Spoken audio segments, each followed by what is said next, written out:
This is the only time that we don't smooth it out, and because we have the schedule out for even the next 4 years, and we've already presented to the stakeholders, and PBA, the UAP, and the NCAA. So we're hoping that this doesn't happen anytime in the next 4 years. But we expect to be a little bumpy in the beginning,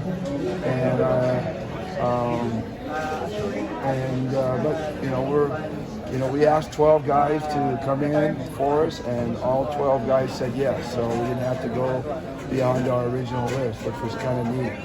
We didn't think that was going to happen, but apparently everybody's on point and on page, and we like our mixture of veterans and youth, and we're ready to go at it. We'll start on the 15th. Coach, you mentioned some players are also in the PBA. Care to elaborate who the 12 players are? It was released, wasn't it? The 12 were released. You want me to go through them? Because I remember everybody. Justin Brown is going to be our naturalized player if everything works out with FIBA and their decision. We're hoping to come down sometime this week. That will hopefully free him up for the window on the 22nd. We have 4 players from Japan. One of them's here now, but Kai Soto, Dwight Ramos, AJ Edu, and Carl Tamayo. And then we have our lone UAA player, as everybody's talking about anyway, Kevin Kimball. We're excited about having him, and then the rest are PBA players. Junmar, of course, the regular suspects. Scotty, the ones basically from the Asian Games.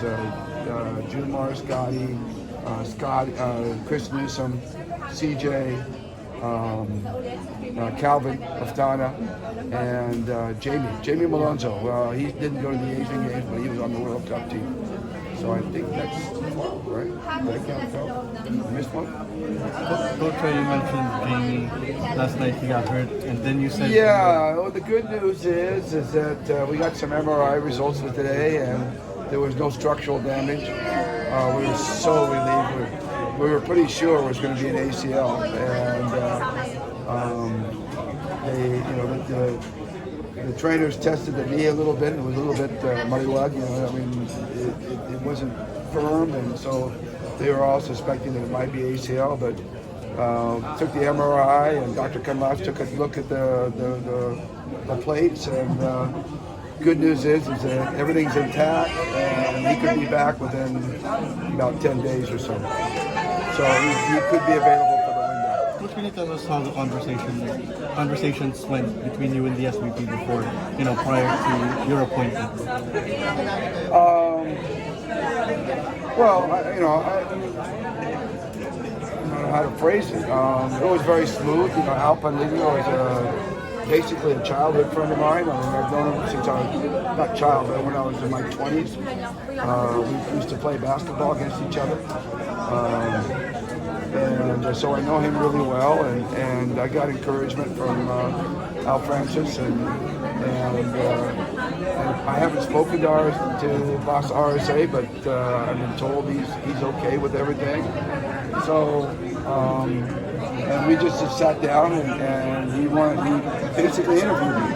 What kind of program do you envision? How do you see this all happening? And I gave him my ideas, and I don't know who else he spoke to, but he came back around to me and said, yeah, let's work with your vision. So that's basically where we stand. The SVP stressed the 4-year cycle, so are you confident that you're going to stick with this team and your vision for the next 4 years with Gilas? That's the plan.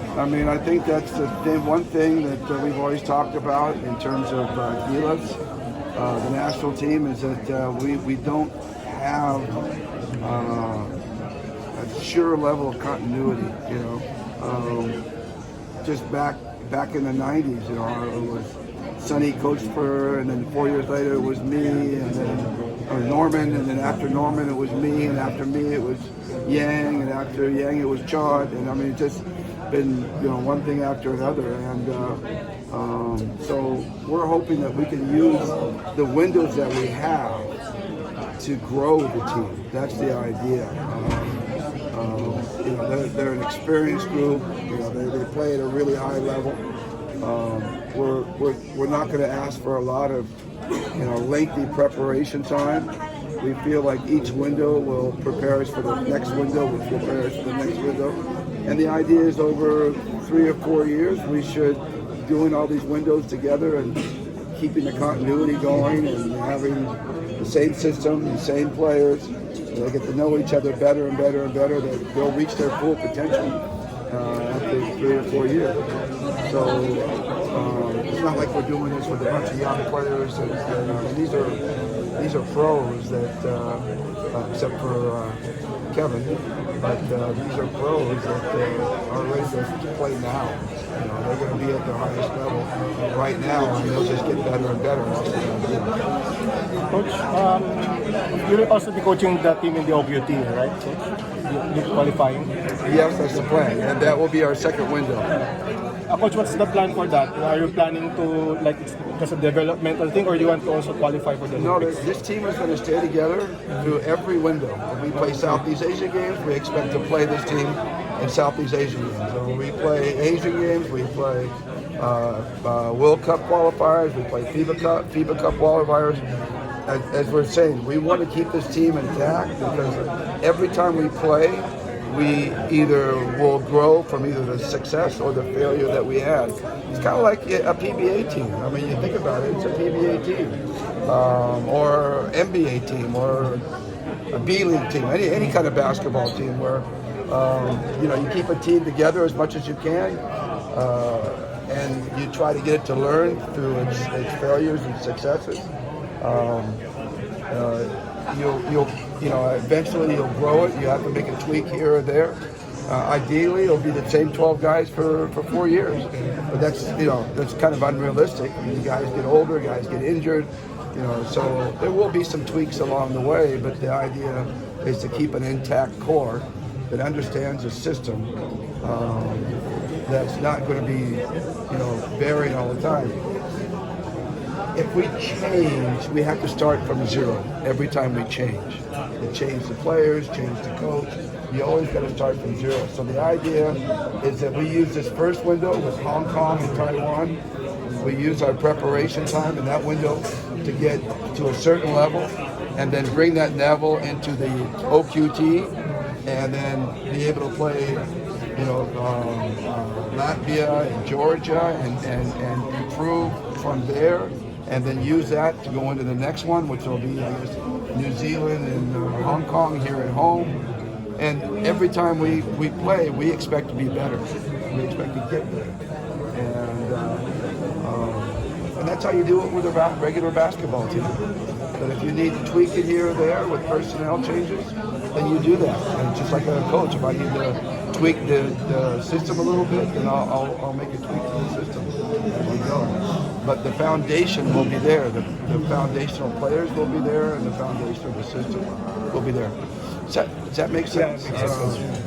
That's basically what we're trying to do. We're trying to make this a team and then grow it and get better and better and better, and then hopefully reach our potential sometime around year 3 or year 4, and we're qualifying for the Olympics through the World Cup. That's the goal. Coach, there won't be any like Team B or Team C? No. We're just going with 12 guys, and we'll go with